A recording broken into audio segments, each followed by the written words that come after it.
জ্বালানি তেলের সরবরাহ ঘাটতিতে রাজধানীতে বেশ কয়েকটি পাম্প বন্ধ রয়েছে। এই মুহূর্তে রাজধানীর মিরপুরে আছেন সহকর্মী সাইফুল ইসলাম এবং চট্টগ্রামে আছেন কমল দে। শুরুতেই যাচ্ছি সাইফুলের কাছে।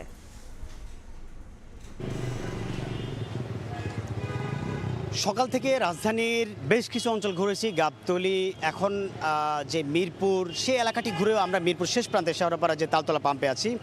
সেখানকার পরিস্থিতি যদি একটু বলি, সকাল থেকে তারা গাড়িতে যে পরিমাণ সাপ্লাই দিতে পারেনি, সেই পরিমাণ সাপ্লাইয়ের জন্য কিন্তু তারা এখন এই যে দুপুর 1টা থেকে এখানে সাপ্লাই দেওয়া শুরু করেছে। তারা বলছেন যে তাদের পাম্পের যে তেল সেটি ডিপো থেকে আসতে সময় লেগেছে, যার কারণে হচ্ছে তারা তেল দিতে পারেনি সকাল থেকে। এরই মধ্য দিয়ে আমরা দেখতে পাচ্ছি সকালে গাবতলী, এর পাশাপাশি আসাদ গেট, এর পাশাপাশি বাংলা মোটর সহ রাজধানীর বেশ কিছু অঞ্চল আমরা ঘুরেছি, দেখেছি সকাল থেকে পাম্প বন্ধ।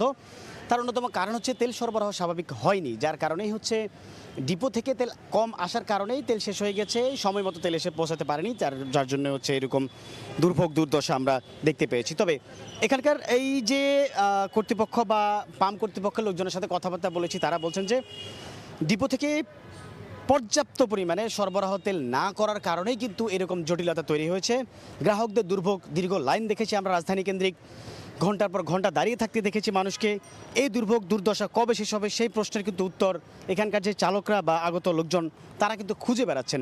তবে এই মুহূর্তে আমরা যে পাম্পটিতে আছি, তালতলার হাসান পাম্প, সেখানে তারা বলছেন যে পরিমাণ চাহিদা আছে পর্যাপ্ত পরিমাণেই কিন্তু যা মজুদ আছে পর্যাপ্ত পরিমাণেই কিন্তু গ্রাহকদেরকে তারা দিয়ে যাচ্ছেন। তবে এর মধ্য দিয়ে বলতে চাই যে এখানকার পরিস্থিতি এখনও পর্যন্ত যদি বলি, শেষ সময়ে কিন্তু দীর্ঘ লাইন, এই দীর্ঘ লাইনের অবসান কখন ঘটবে তার উত্তরই কিন্তু এখানকার আগত যে চালক বা ড্রাইভার তারা জানতে চান।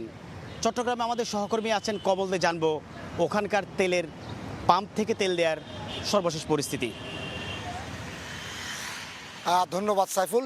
বন্দরনগরী চট্টগ্রামে জ্বালানি ঘাটতির সরবরাহ অভিযোগ এনে কিছু কিছু পেট্রোল পাম্প কিন্তু তারা তেল বিক্রি বন্ধ করে দিয়েছে, আর যে কারণে চাপ এসে পড়ছে পুরো বড় বড় যেগুলো পেট্রোল পাম্প রয়েছে তাদের উপরে।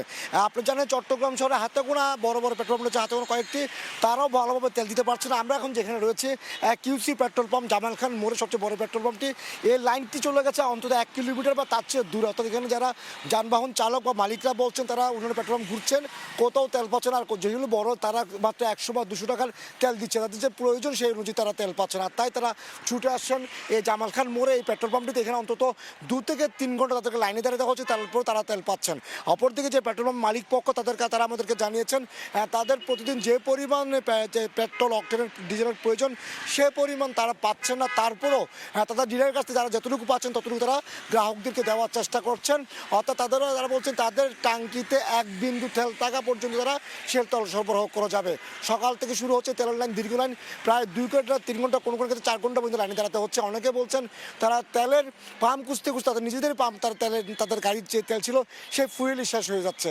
আর এইভাবেই চলছে। তবে বিভিন্ন জায়গাতে আমরা যেটা জানতে পারছি, যেগুলো ছোটো ছোটো পেট্রোল পাম্প রয়েছে তারাই মূলত পেট্রোল পাম্প তাদের যে পেট্রোল তারা বন্ধ করে দিয়েছে, যে কারণে তারা ঘুরে ঘুরে কিন্তু যানবাহনগুলো চলে আসছে এইখানের মধ্যে। তো বলা চলে চট্টগ্রামে এখন পর্যন্ত ছোটো ছোটো যে পেট্রোল পাম্প সেগুলো তেল সরবরাহ বন্ধ করে দেওয়া হয়, বড়গুলোর উপর সে চাপ পড়ছে। আর যে বড়গুলো আছে সেখানে 2 থেকে 3 ঘন্টা দীর্ঘ লাইনে দাঁড়াতে হচ্ছে, লাইনে দাঁড়িয়ে তারা তেল পাচ্ছেন হাতে গোনা কয়েকটি মাত্র। তবে কিউসি বলছে তাদের পূর্ণাঙ্গ তারা তেল দিচ্ছে গাড়িগুলিতে। অন্যান্য যারা রয়েছেন তারা 200 থেকে 500 টাকা তেল বিক্রি করছে, বড় আরও কয়েকটি যেগুলো রয়েছে সেগুলি তো ছোটোখাটো পেট্রোল পাম্প তারা তেল বিক্রি বন্ধ রেখেছে। তো এখন পর্যন্ত আমার কাছে ছিল চট্টগ্রামে সরবরাহ ঘাটতির অভিযোগ ছোটো ছোটো পেট্রোল পাম্পগুলো পেট্রোল বন্ধ রেখেছে, এবং একই সাথে বড় পেট্রোল পাম্প হিসেবে তারা তেল বিক্রি, তবে তাদের সরবরাহ কমে আসছে বলে তারা জানিয়েছে। তো এখন পর্যন্ত আমার কাছে ছিল চট্টগ্রাম থেকে সর্বশেষ।